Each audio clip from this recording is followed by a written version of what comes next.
তার নাতির নাম হচ্ছে আবু বকর সিদ্দিক। তার বয়সে ছোট সে, কিন্তু তার সে অনেক ভিতরে জেদি খুব, অর্থাৎ মনের ভিতরে তার একটা ক্ষোভ থাকে নানা বিষয়ে, তাকে প্রহার করলেও সে তাকে পিছপা হয় না। তো একে সাজেস্ট করার জন্য কি সমাধান আছে যাতে তার এই জিদ কমে যায় কিংবা কোনো বিষয়ে রাগান্বিত হয়ে যায়, সেখান থেকে সে ফিরে আসতে পারে?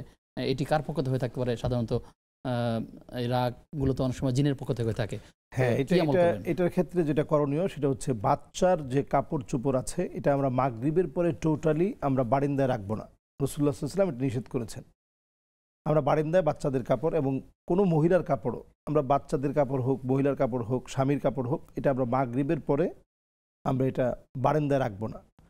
এবং ঠিক সলাতুল মাগরিবের যখন আজান হচ্ছে, এই আজান চলাকালীন সময়ে এই টাইমটাতে আমরা বারান্দায় বাচ্চা কাচ্চা নিয়ে যাব না, খোলামেলা জায়গায় আমরা ঘোরাফেরা করব না।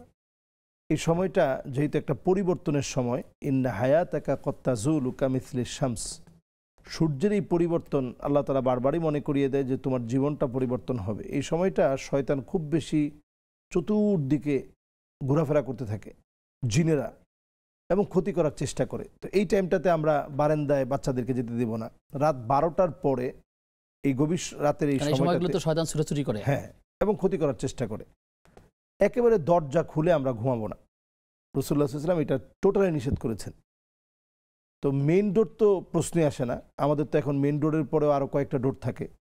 তো এই ডোরগুলো আমরা বন্ধ রাখবো। এটা সকল দিক থেকেই দেখেন, ইসলামের বিষয়গুলো কিন্তু অত্যন্ত গুরুত্বপূর্ণ, সকল দিক থেকে এটা সতর্কতামূলকভাবে অনেক জরুরি। প্রাইভেসি খুব দরকার। হ্যাঁ, প্রাইভেসির দরকার এক।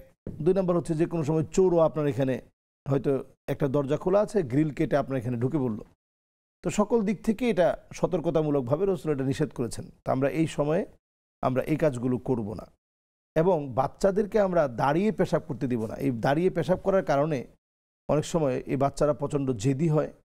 আপনি পেশাব করলেন, বাচ্চাদেরকে পেশাব করা শিখালেন, এবং বাচ্চাদেরকে যে কমোডের মধ্যে আমরা পেশাব করাচ্ছি ওই কমোডটা আমরা পরিষ্কার রাখবো। এটা না রাখার কারণে যেটা হয় যে এই ঘরের ভিতরে রহমতের ফেরেশতা আসে না, এবং দেখা যায় যে জুনজুনি আমরা রহমতের ফেরেশতা তো ওই জায়গায় থাকে না যেখানে দুর্গন্ধ হয়, বাচ্চাদের প্রস্রাব থাকে অনেক পটে পাত্রে। জি জি, এই যে কমোডগুলো, ছোট ছোট কমোড পাওয়া যায় এখন, বাউলুন মুনকাতিআ বলা হয়েছে, যেটা জমানো পেশাব, এখানে কিন্তু রহমতের ফেরেশতা আসে না। দুষ্ট জিনেরা তখন এই বাচ্চাদেরকে নিয়ে খেলাধুলা করতে থাকে।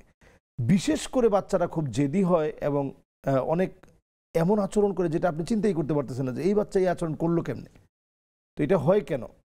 ধরুন বাবাকে ধরে মারা শুরু করলো, বাবা একটু শাসন করেছে, বাবাকে উল্টা মারা শুরু করলো। তো এই জাতীয় কর্মকাণ্ড হচ্ছে কেন? এখন আমরা মোবাইলও দেখাচ্ছি, তারা প্রচণ্ড জিদ্দি হয়ে যাচ্ছে, তাদের ভিতরে একটা অ্যাট্রাকটিভ মনোভাব কাজ করছে যে এখন বাবাকে হিট করতে হবে, অ্যাটাক করতে হবে।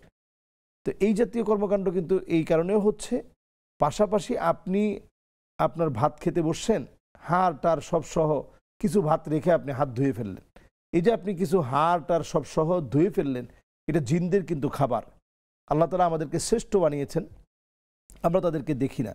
এই হাড়ের মধ্যে যখন তারা স্পর্শ করে, আল্লাহ রাব্বুল আলামিন এটা থেকে তাদেরকে রিজিক দান করে থাকেন। কিন্তু আপনি যখন এই হাড় একেবারে সব কিছুর সহ আপনি যখন হাড়টা ধুয়ে ফেললেন, তখন তার রিজিকের উপরে আপনি হাত দিলেন।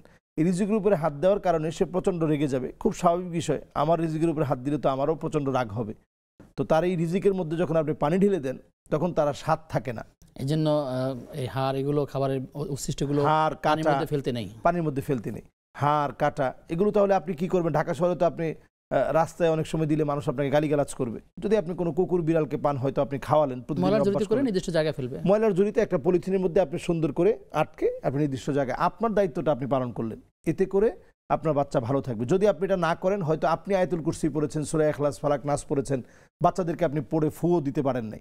এজন্য বাচ্চাদেরকে প্রতিনিয়ত পড়ে ফু দিয়ে দেওয়া। বাচ্চাদেরকে তো আসলে শেখানো দরকার যে হ্যাঁ, যদি বাচ্চা নাও জানে, ধরুন 4 বছরের বাচ্চা খুবই জিদ্দি, খুব দুষ্টামি করতেছে, সে হয়তো সূরাটা পড়তে পারতেছে না, তো আপনি মা হিসাবে আপনি নিজে পড়ে, অথবা দাদি হিসাবে, নানি হিসাবে আপনি পড়ে আপনি বাচ্চাকে ফু দিয়ে দিবেন ইনশাআল্লাহ।